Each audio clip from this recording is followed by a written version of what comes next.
Ассалаумағалейкум достар. Пеш ауыстырғаннан неше түрін көресің. DNX автокөлігі. Мына жерде салон фильтр қойып қойған. Пеш үрмейді дейді. Дым жел жоқ дейді. Біреу.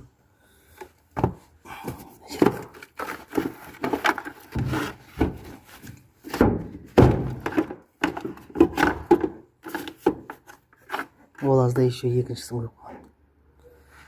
Екі фильтр. Двойная защита. Двойная защита, бірақ дым ешқандай жел үрмейді.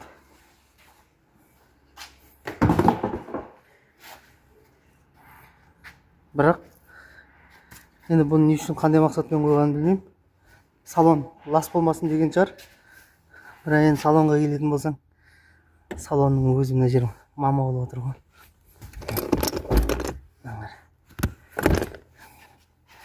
Екі фильтр не керек шешіп қойған.